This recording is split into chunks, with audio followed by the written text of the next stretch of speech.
Hello, good morning students. आजच्या लेक्चरमध्ये आपण इनहेरिटन्स अँड व्हेरिएशन या चॅप्टरमधील पुढचा पॉईंट शिकणार आहोत. तो म्हणजे मेंडेल्स लॉज ऑफ इनहेरिटन्स. हे पहा, या चॅप्टरमध्ये आतापर्यंत आपण जेनेटिक्ससाठी लागणाऱ्या ज्या काही बेसिक गोष्टी आहेत त्या शिकलो. म्हणजे जेनेटिक्समधल्या सर्व टर्म्स आपण शिकलो आणि मग जेनेटिक्सचे बेसिक प्रिन्सिपल्स ज्या व्यक्तींनी शोधून काढले तो म्हणजे ग्रेगॉर जॉन मेंडेल. या ग्रेगॉर जॉन मेंडेलचे एक्सपेरिमेंट शिकलो आपण. त्यांनी हायब्रिडायझेशन एक्सपेरिमेंट्स जे केले होते की ज्यामध्ये मोनोहायब्रिड आणि डायहायब्रिड क्रॉसेस किंवा पुढे ट्रायहायब्रिड क्रॉसेस पण केले होते, पण त्यापैकी आपण मोनोहायब्रिड आणि डायहायब्रिड क्रॉसेस कसे केले जातात ते शिकलो.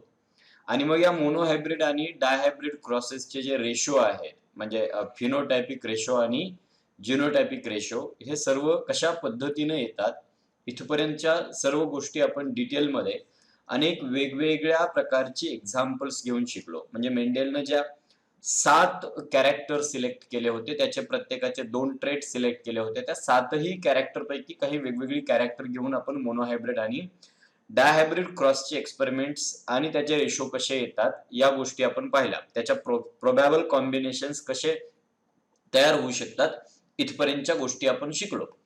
आणि मग या सर्व एक्सपेरिमेंट्स वरून मेंडेलनी जेनेटिक्स मधले काही बेसिक प्रिन्सिपल्स मांडले. मेंडेलनी काही बेसिक पॉस्ट्युलेट मांडले आणि हे पॉस्ट्युलेट्स आपल्या एका पेपरच्या माध्यमातून त्यांनी प्रेझेंट केले, जगासमोर मांडले. बरोबर आहे का? परंतु हे वर्क मेंडेल मेला तरी सुद्धा, मेंडेलची डेथ झाली तरी सुद्धा अनरेकग्नाइज्ड राहिलं.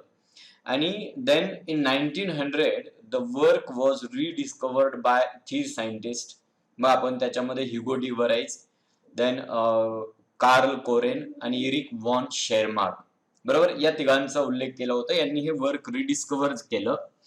मेंडेलचा पेपर फ्लोरा या सायंटिफिक जर्नलमध्ये त्याच्यानंतर पब्लिश केला आणि या तिघांपैकी कोरेन नावाचा जो शास्त्रज्ञ आहे, या कोरेन शास्त्रज्ञांनी काय केलं, मेंडेलची जी काही बेसिक पॉस्ट्युलेट्स आहेत, मेंडेलची जी काही बेसिक प्रिन्सिपल्स आहेत, या प्रिन्सिपल्स वरती आधारित इनहेरिटन्सचे 3 लॉज बनवले. इनहेरिटन्सचे लॉज बनवले आणि हे जे लॉज आहेत, as the laws are basically they are based on the Mendelian principles. मेंडेलच्या बेसिक प्रिन्सिपल्स वरती आधारित असलेले जे लॉ, हे लॉ आहेत. आणि त्यामुळं कोरिननी या लॉजला नाव दिलं काय, मेंडेल्स लॉज ऑफ इनहेरिटन्स. खूप सोपे आहेत. आपल्याला मोनोहायब्रिड आणि डायहायब्रिड क्रॉसेस जर समजलेले असतील तर हे जे कोरेननं बनवलेले, कोरेननं स्टेट केलेले मेंडेल्स लॉज ऑफ इनहेरिटन्स आहेत ते समजायला खूप सोपे आहेत. मी पुन्हा क्लिअर करतो, हे लॉज मेंडेलनं स्टेट केले नाहीत तर मेंडेलच्या प्रिन्सिपल्स वरती बेस्ड आहे. मेंडेलचे जे इनहेरिटन्सचे बेसिक पॉस्ट्युलेट्स आहेत त्याच्यावरती बेस्ड आहेत. आपण सांगतो की Correns proposed 3 laws on the basis of postulates किंवा on basic postulates by Mendel. आणि हे 3 लॉज कुठले आहेत पहा. यापैकी पहिला लॉ आहे, त्या लॉला म्हटलं तर law of dominance, law of dominance. ह्याच्यानंतर दुसरा लॉ आहे that is called as a law of segregation, law of segregation. आणि तिसरा जो लॉ आहे that is called as a law of independent assortment. एक गोष्ट लक्षात घ्या, लॉ ऑफ डॉमिनन्स आणि लॉ ऑफ सेग्रिगेशन हे जर समजून घ्यायचे असतील तर त्याच्यासाठी आपल्याला आधार म्हणून मोनोहायब्रिड क्रॉसचं एक्झाम्पल घेतलं तरी सफिशियंट आहे. म्हणजे या क्रॉसवरून आपल्याला लॉ ऑफ डॉमिनन्स आणि लॉ ऑफ सेग्रिगेशन समजून येतात. परंतु जो लॉ ऑफ इंडिपेंडंट असॉर्टमेंट आहे, this law is based on a dihybrid cross.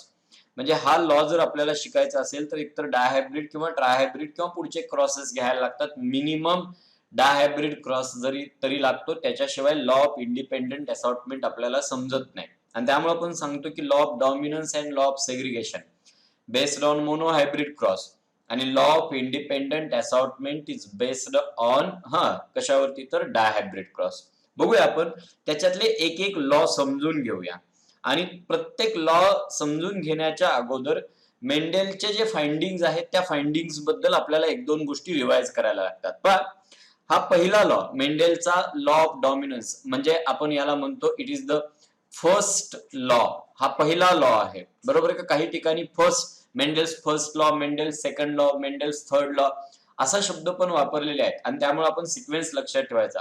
First law means law of dominance, second law means law of segregation, आणि थर्ड लॉ म्हणजे law of independent assortment. हे पहा, हा लॉ मांडण्याच्या अगोदर, या लॉचं statement पाहण्याच्या अगोदर मेंडेलला जे मोनोहायब्रिड क्रॉस मध्ये काही रिझल्ट्स मिळाले त्याच्यावरती आपल्याला जायचं. मेंडेलनं काय केलं होतं, तर दोन प्युअर पेरेंटचा क्रॉस घेतला होता, की जे प्युअर पेरेंट त्यांच्याकडं कॉन्ट्रास्टिंग कॅरेक्टर आहे, कॉन्ट्रास्टिंग ट्रेट आहे. मोनोहायब्रिडच्या वेळेला एक कॉन्ट्रास्टिंग कॅरेक्टर असणार, डायहायब्रिडच्या वेळेला दोन कॉन्ट्रास्टिंग, ट्रायहायब्रिडच्या वेळेला तीन कॉन्ट्रास्टिंग, बरोबर आहे का. म्हणजे contrasting pair of characters, contrasting trait असणाऱ्या इंडिव्हिज्युअलचा क्रॉस मेंडेलनी घेतला होता. त्याच्यातून त्याला F1 जनरेशन मिळाली होती, आणि त्याला एक कॉमन फाइंडिंग असं मिळालं होतं की जेव्हा कॉन्ट्रास्टिंग ट्रेट असणारे इंडिव्हिज्युअल्स एकमेकांबरोबर क्रॉस केले जातात, F1 जनरेशन मध्ये दोघांपैकी एकच ट्रेट एक्सप्रेस होतो, बरोबर आहे का. आपण मोनोहायब्रिड क्रॉसच्या वेळेला किंवा मेंडेलच्या प्रयोगाच्या रिझल्टच्या वेळेला आपण बघितलं होतं. आणि मग जे कॅरेक्टर F1 हायब्रिड मध्ये एक्सप्रेस होतं त्याला मेंडेलनं डॉमिनंट कॅरेक्टर असं नाव दिलं होतं, आणि जे कॅरेक्टर सप्रेस होतं त्याला मेंडेलनं काय नाव दिलं होतं, तर रेसेसिव्ह, बरोबर आहे का. मग उदाहरण अनेक वेगळ्या प्रकारची उदाहरण आहेत. आपण जे कॉमन उदाहरण नेहमी वापरतो ते घेऊया. Suppose a tall pea plant crossed with dwarf pea plant. आता मी संपूर्ण क्रॉस काढत बसत नाही, त्या गोष्टी आपल्याला येतात. आता त्यावेळेला F1 हायब्रिड मध्ये त्याला टॉल मिळाला होता. किंवा येलो सीड्स असणारे P plant when crossed with green seeded P plant, green seeded P plant बरोबर क्रॉस केलं, F1 जनरेशन मध्ये येलो सीड कलर मिळाले होते. किंवा येलो पॉड आणि ग्रीन पॉड मध्ये क्रॉस घेतल्यानंतर F1 मध्ये ग्रीन पॉड मिळाले होते. आणि मग जे ट्रेट F1 इंडिव्हिज्युअल मध्ये एक्सप्रेस झाले होते त्या ट्रेटला मेंडेलनं डॉमिनंट ट्रेट असं नाव दिलं होतं, आणि दुसऱ्याला रेसेसिव्ह ट्रेट नाव दिलं होतं. हे जे मेंडेलचं फाइंडिंग आहे ना, या फाइंडिंग वरती आधारित असणाराच हा लॉ ऑफ डॉमिनन्स आहे. याच्यावरून मेंडेलने एक सांगितलं होतं की each and every character is regulated by a discrete particle present in the cell, and that discrete particle is called as a factor, बरोबर आहे का. आणि मग आणखीन मेंडेल असं सांगतो की each character is regulated by a pair of factor, म्हणजे डिप्लॉइड इंडिव्हिज्युअल्स मध्ये फॅक्टरची पेअर आहे. आणि मग ही जी पेअर आहे, या पेअर मध्ये जर दोन वेगवेगळ्या प्रकारचे अलील असतील तर त्यापैकी एक डॉमिनंट असतो आणि एक रेसेसिव्ह असतो, बरोबर आहे का. हे पहा, मेंडेलचे काही फाइंडिंग्स आहेत की ज्याच्यावरती आधारित आपल्याला लॉ शिकायचा आहे.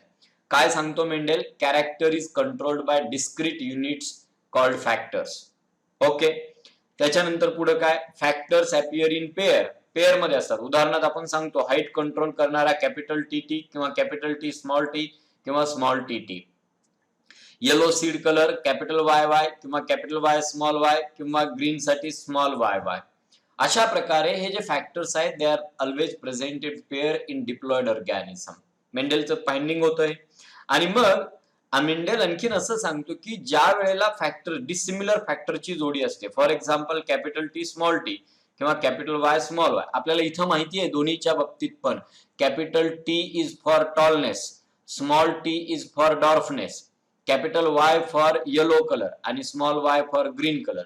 आणि मग या ठिकाणी एक कॅपिटल टी फॉर टॉलनेस, दुसरा स्मॉल टी फॉर डॉर्फनेस, आणि असं असेल तरी टॉलनेसचा कॅपिटल टी एक्सप्रेस होतो, बरोबर आहे. म्हणजेच हा काय आहे तर डॉमिनंट आहे, आणि इकडचा कॅपिटल वाय एक्सप्रेस होतो येलो कलर साठी, म्हणजे हा डॉमिनंट आहे, बरोबर आहे का.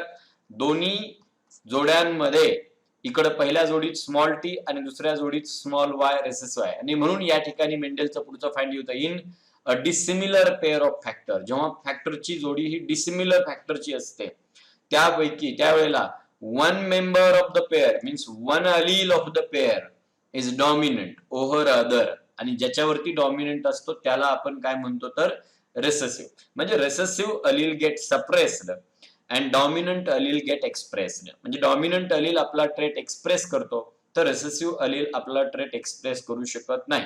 आणि मग याच गोष्टी आहेत, हाच लॉ आहे, फक्त त्या लॉचं स्टेटमेंट आपल्याला एक्झामच्या वेळेला आहे असं लिहायला लागतं, म्हणून फक्त टेक्स्टबुक प्रमाणे हे स्टेटमेंट आहे.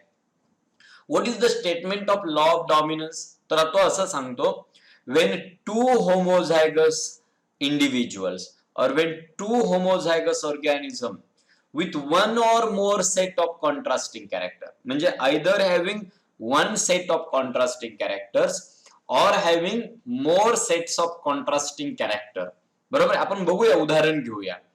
ज्या वेळेला ते एकमेकांबरोबर क्रॉस केले जातात, when they are crossed with each other, the alleles or the character that appear in F1, they are called as a dominant allele or dominant character, and those which do not appear in F1, they are called as a recessive. म्हणून पुन्हा एकदा statement, when two homozygous individuals, पहा आता निवडलेले individuals हे homozygous आहेत. कसले? differing in either one pair of contrasting character, one contrasting character, or two or more sets of contrasting character. For example, या ठिकाणी मी पुन्हा घेईल टॉल आणि डॉर्फ यांच्यामध्ये फक्त बाकीचे कॅरेक्टर सेम आहेत, फक्त हाईट मध्ये टॉल डॉर्फ एवढाच डिफरन्स केला. आणि जेव्हा मग आपल्याला माहिती कॅपिटल टी टी आणि स्मॉल टी टी आणि F1 मध्ये कॅपिटल टी स्मॉल टी, बरोबर आहे का? आणि मग या ठिकाणी टॉलनेस हे कॅरेक्टर एक्सप्रेस होतं म्हणून ते डॉमिनंट आहे, किंवा टॉलनेस साठीचा कॅपिटल टी एक्सप्रेस होतो म्हणून तो डॉमिनंट आहे. म्हणजे when two homozygous individual with one or more set of contrasting character are crossed with each other, then the character or then the allele which appear in F1 is called as a dominant, and that which gets suppressed in F1 is called as a recessive. बरोबर आहे का? जेव्हा समजा आता आपण दोन contrasting कॅरेक्टरची जोडी निवडली, समजा एक इंडिव्हिज्युअल आहे having yellow and round seed when it is crossed with individual or plant having green and wrinkled seed. आता या ठिकाणी दोन कॉन्ट्रास्टिंग कॅरेक्टर घेतले तर F1 जनरेशन मध्ये येलो आणि राऊंड येतो, म्हणजे इथं पण येलो आणि round dominant over green and wrinkled. बरोबर आहे का? म्हणजे येलो साठीचे फॅक्टर डॉमिनंट ओव्हर ग्रीन साठीचा फॅक्टर, आणि राऊंड सीड शेप साठीचा फॅक्टर हा डॉमिनंट असतो व्रिंकल्ड सीड साठीच्या फॅक्टर वरती. बरोबर आहे का? आणि मग या ठिकाणी हा जो लॉ आहे, हा लॉ काय एक्सप्लेन करतो? This law explain why only one trait from the parent get expressed in F1, other get suppressed. आणि पुन्हा दोन्ही कसं काय F2 मध्ये अपियर होतात. बरोबर आहे का? हे एक्सप्लेन करतो. आणि मात्र आणखीन एक गोष्ट लक्षात ठेवा, हे जरी असं असेल, मेंडेलनं सांगितलेला लॉ हा सत्य होता, परंतु this law is not universally applicable. म्हणजे हा लॉ सर्व कॅरेक्टरच्या बाबतीत लागू पडत नाही, सर्व ऑर्गॅनिझमच्या बाबतीत लागू पडत नाही. म्हणजे हा चुकीचा नाही, but it is not universally applicable. It is not applicable to all organisms or all characters in all organism, यांच्यासाठी लागू पडत नाही. म्हणजे या लॉला काही अपवाद आहेत. असा हा जो नियम आहे ना जेनेटिक्स मधला, मेंडेलला त्यावेळेला ते अपवाद सापडले नव्हते, परंतु मेंडेलच्या नंतर ज्यांनी जेनेटिक्स मध्ये रिसर्च केला त्यांना काही अपवादात्मक गोष्टी सापडल्या. आणि तरी सुद्धा ह्या मेंडेलच्या लॉचं महत्व कमी होत नाही, कारण की मेंडेलचा लॉ काही कॅरेक्टरच्या बाबतीत आहे असा लागू पडतो, काही कॅरेक्टरच्या बाबतीत तो अपवाद आहे. म्हणून आपण म्हणतो it is not an universally applicable law. आणि पुन्हा तेच एक्झाम्पल, अनेक एक्झाम्पल्स तुम्हाला घ्यायला येतील. समजा मी या ठिकाणी आता घेतलं axial flower containing plant when it is crossed with terminal flower containing plant. आता पुन्हा एकदा A small a Aleel gamete मध्ये येतील ते कॅपिटल A स्मॉल a, आणि ज्या वेळेला या ठिकाणी F1 तयार होईल capital A small a with axial flowers, axial फ्लावरची F1 असेल. आणि जेव्हा ह्याचं सेल्फिंग करू त्यावेळेला 3:1 रेशो मध्ये एक्झियल आणि टर्मिनल फ्लावर असणारी प्लांट्स तयार होतील. बरोबर आहे का? म्हणजे पुन्हा F2 मध्ये ते कॅरेक्टर अपियर होतं, रिअपियर होतं. अशा पद्धतीचा हा लॉ ऑफ डॉमिनन्स आहे. पुन्हा एकदा मी तो लॉ फक्त सांगतो. when two homozygous individuals differing in one or two sets of contrasting or two sets of character when they are crossed with each other. बरोबर आहे का? The character that appear in F1 is called as a dominant and the character which gets suppressed is called as a recessive. किंवा एकाचं character एक character express होतं, दुसरं express होत नाही. जे एक्सप्रेस होईल ते डॉमिनंट, जे एक्सप्रेस होणार नाही ते recessive. Yes, this is the true law, but not universally applicable. It is not applicable as it is to all organisms or all characters in organism. Clear झालं? हा मेंडेलच्या प्रिन्सिपल वरती आधारित असणारा पहिला लॉ, लॉ ऑफ डॉमिनन्स. याला जे exceptions आहेत ते पुढे आपल्याला शिकायचे. ह्याच्यातलं एक एक्सेप्शन आहे, त्याला आपण इनकम्प्लीट डॉमिनन्स, आणि दुसरा आहे को डॉमिनन्स म्हणतो. मेंडेलच्या लॉ पेक्षा वेगळे रिझल्ट आपल्याला तिथं मिळतात आणि ते आपण पुढच्या एका लेक्चर मध्ये शिकूया. ठीक आहे. Then the second law by Correns, म्हणजे मेंडेल सेकंड लॉ. हा सेकंड लॉ आहे पा, ज्याला आपण लॉ ऑफ सेग्रिगेशन असं म्हणतो.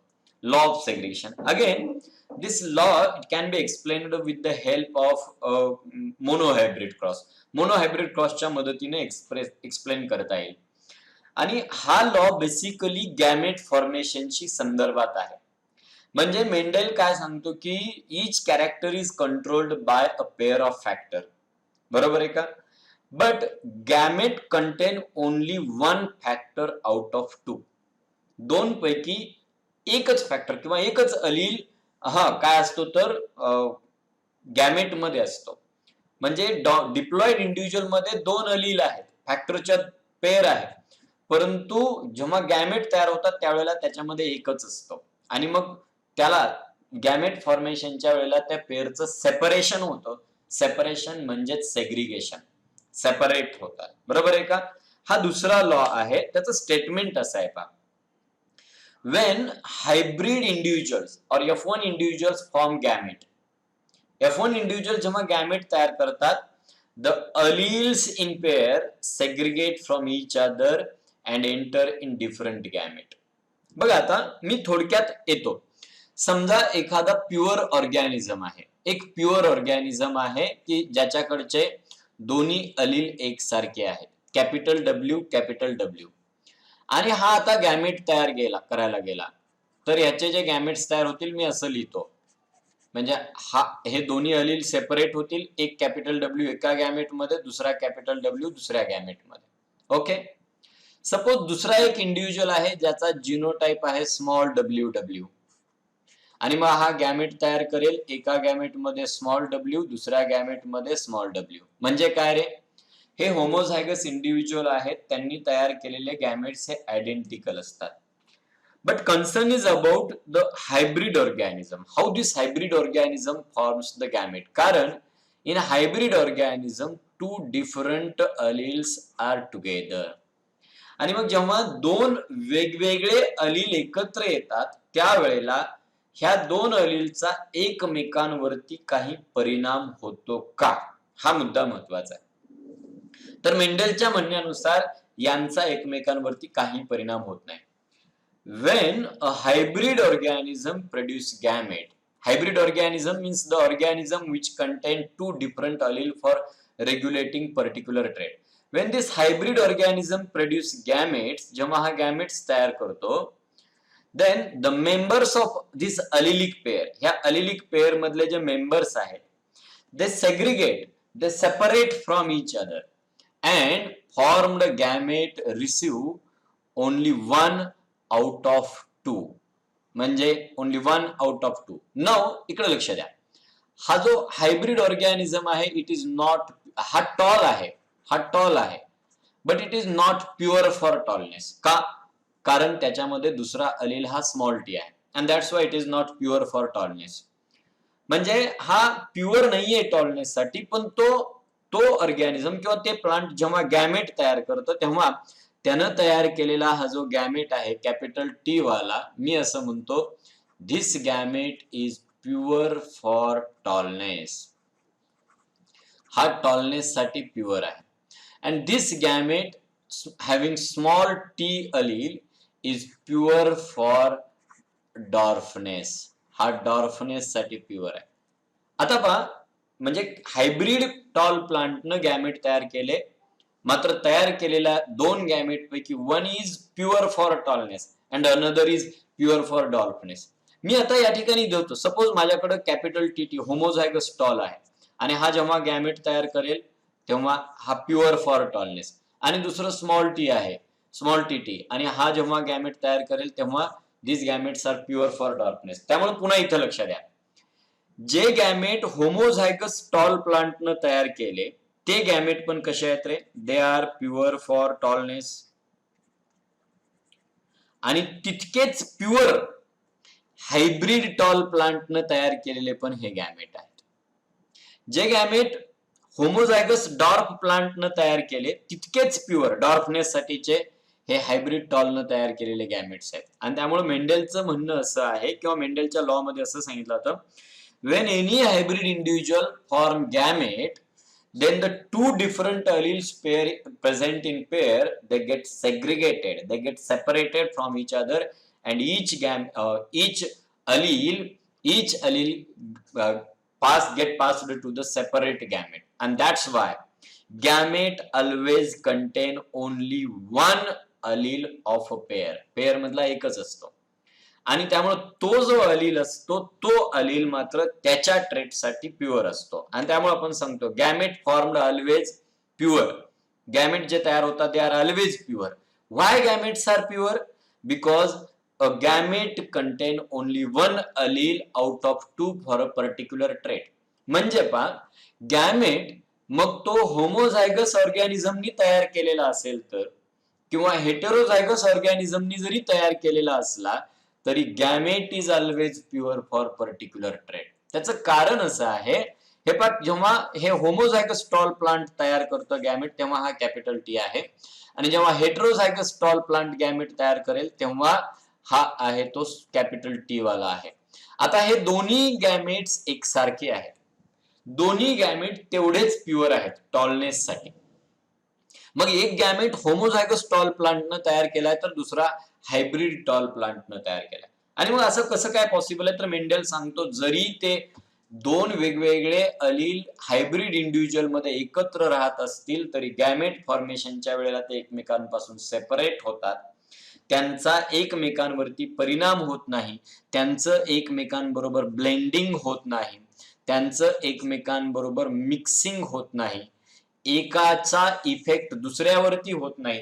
आणि त्यामुळे जरी हायब्रिड इंडिव्हिज्युअल मध्ये ते एकत्र राहिले तरी गॅमेट फॉर्मेशनच्या वेळेला ते मात्र सेपरेट होतात आणि प्युअर गॅमेट तयार करतात for particular trait. And that's why this law of segregation is also called as a law of purity of gametes.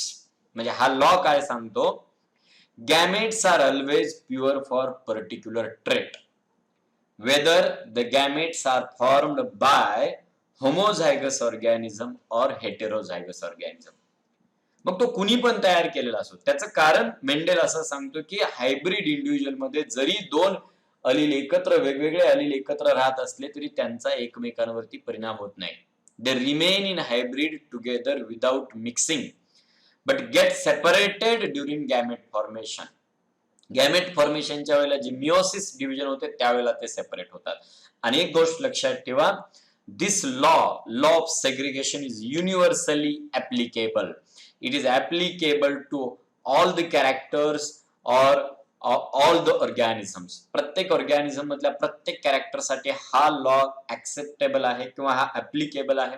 This law is universally applicable. आपल्याला प्रश्न पण विचारला जाऊ शकतो की which law of Mendel is universally applicable. तुम्ही कुठली पण जोडी घ्या, कुठलं पण एक्झाम्पल घ्या. Suppose a hybrid plant having axial flower, जेव्हा हा गॅमेट तयार करतो कॅपिटल ए स्मॉल ए.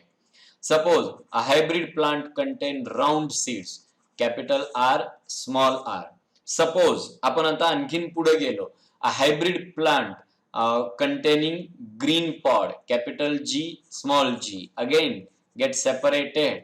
आणि पुन्हा तुमच्या लक्षात येईल की इथं प्रत्येक गॅमेट मध्ये एक एकच अलील आहे आणि त्यामुळं तो गॅमेट त्या ट्रेट साठी प्युअर असतो. हे लॉ ऑफ सेग्रिगेशन किंवा यालाच आपण law of purity of gametes असं म्हणतो. गॅमेट्सची प्युरिटी काय आहे हे एक्सप्लेन करणारा हा लॉ आहे, लॉ ऑफ सेग्रिगेशन. बरोबर आहे का?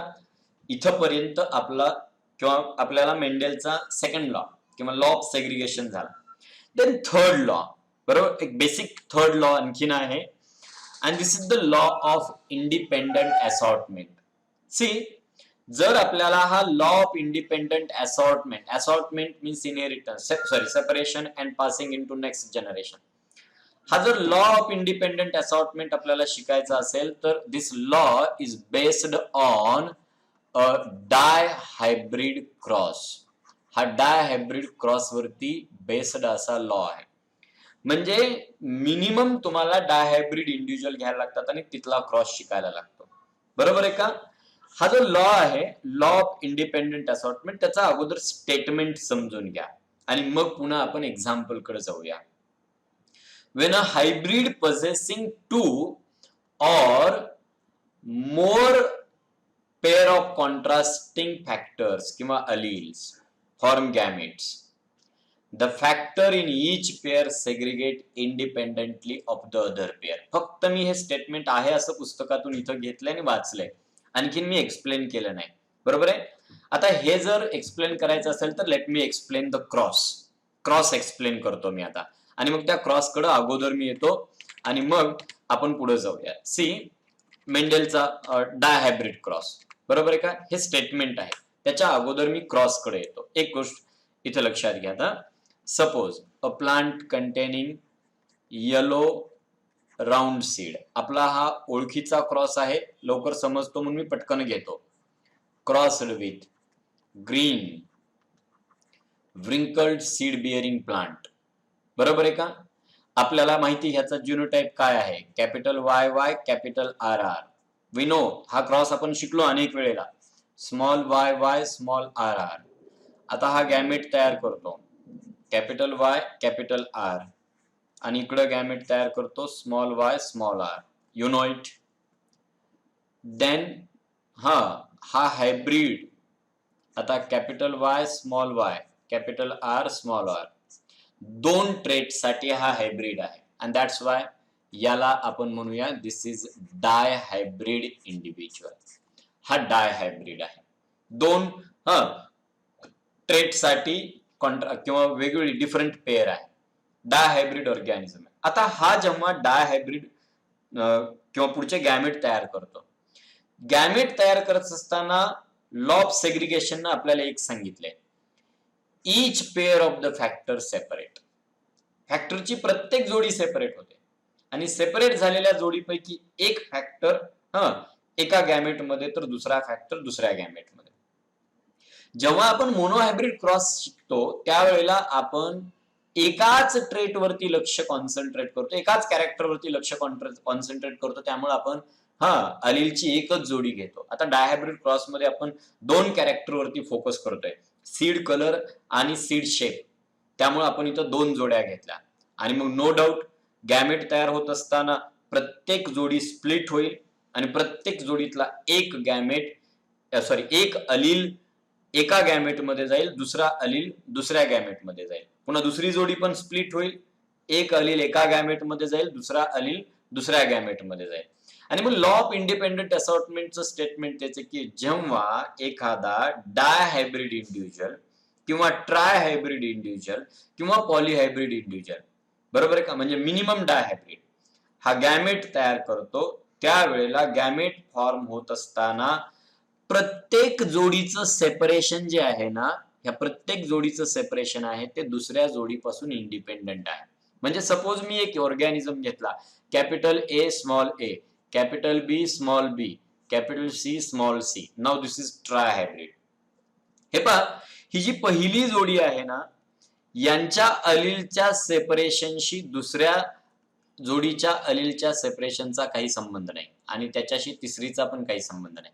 म्हणजे ह्या जोडींमधलं सेपरेशन हे दुसऱ्या दोन जोड्यांपेक्षा इंडिपेंडंट आहे, आणि इंडिपेंडंट असल्यामुळेच आपल्याला डायहायब्रिड क्रॉस मध्ये F2 जनरेशनला 4 वेगवेगळ्या प्रकारचे फिनोटाइप भेटले होते. डायहायब्रिड क्रॉसला जेव्हा सुरुवात केली तेव्हा पेरेंट कसे आहेत रे, एक आहे येलो राऊंड, म्हणजे एका पेरेंट मधलं ट्रेटचं कॉम्बिनेशन कसं आहे, येलो आणि राऊंड आहे, पेरेंटल कॉम्बिनेशन.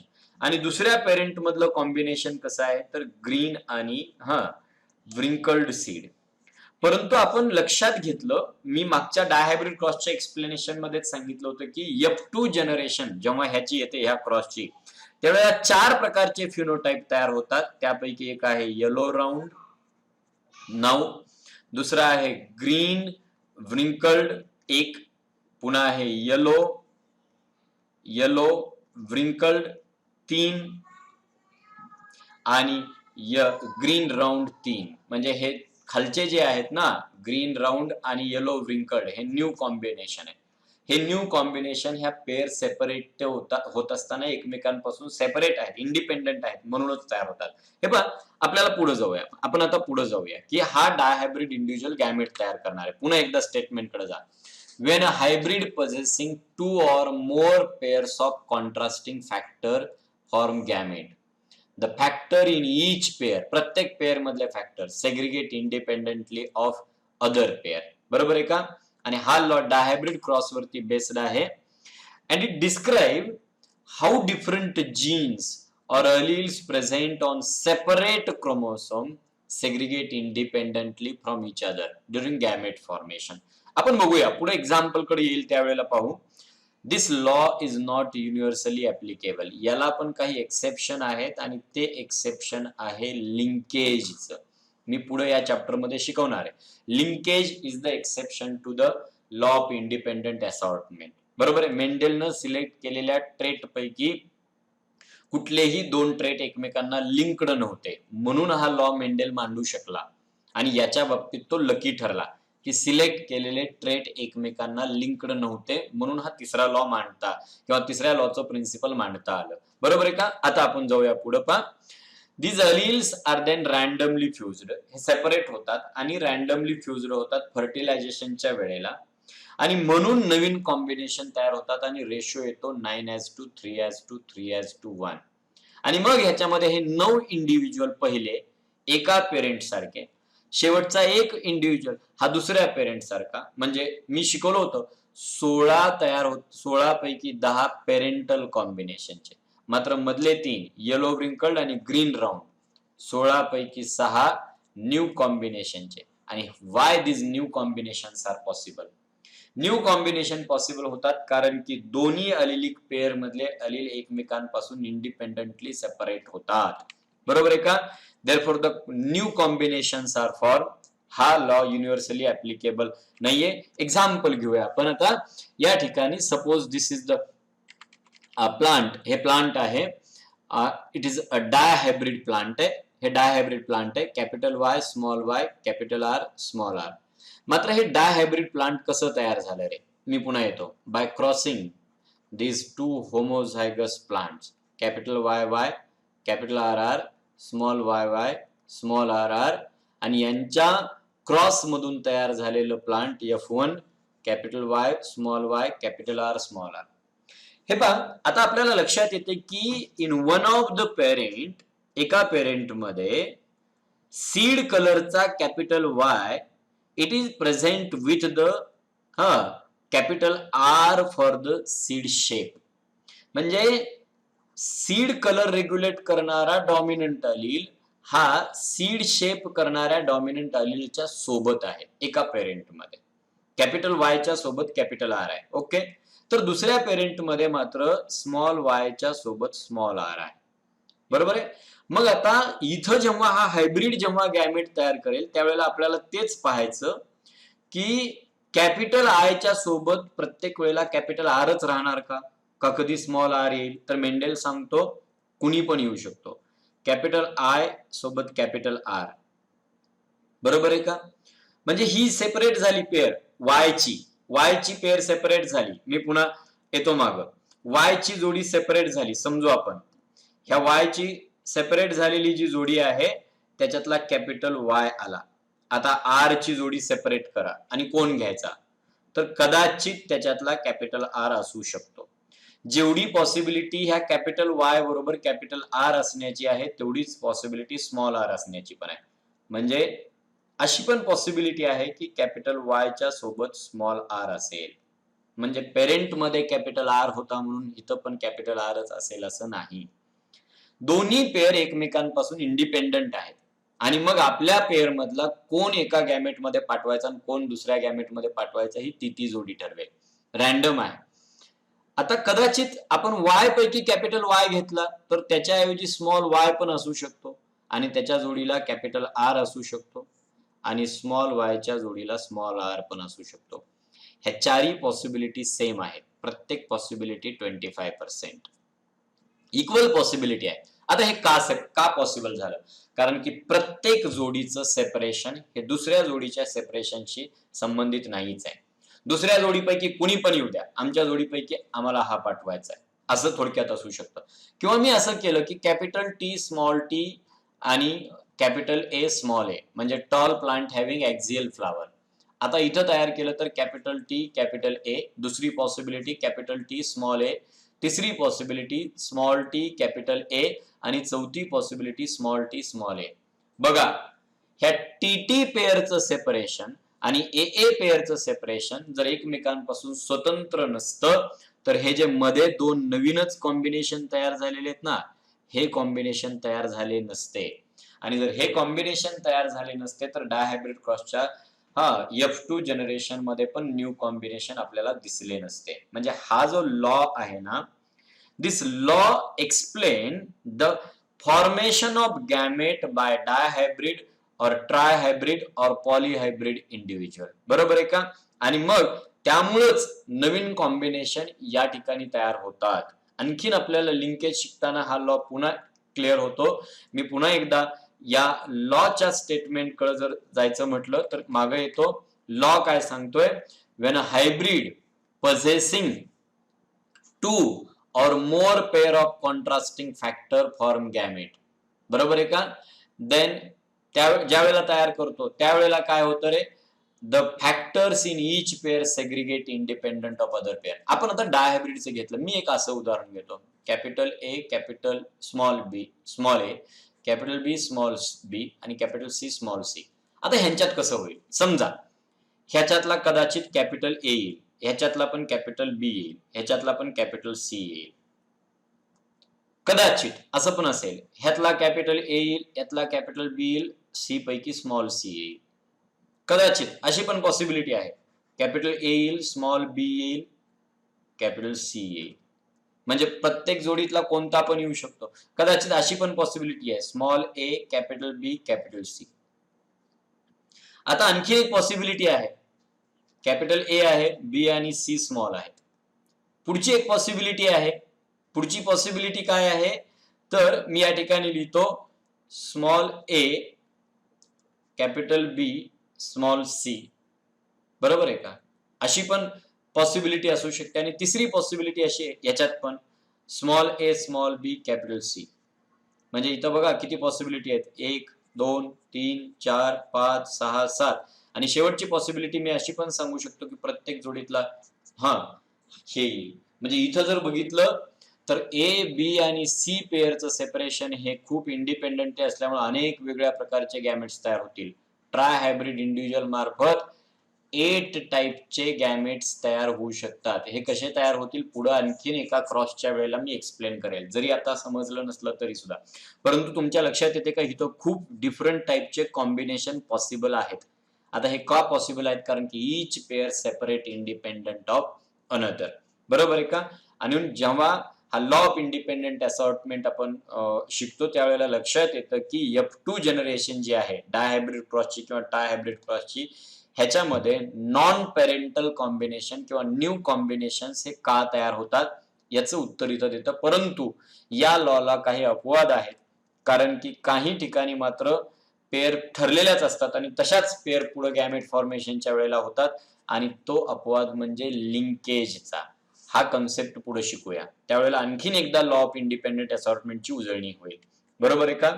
इथपर्यंतचे मुद्दे आपण या लेक्चरमध्ये शिकलो. म्हणजे मेंडेलचे हे 3 law, law of dominance, law of segregation, law of independent assortment.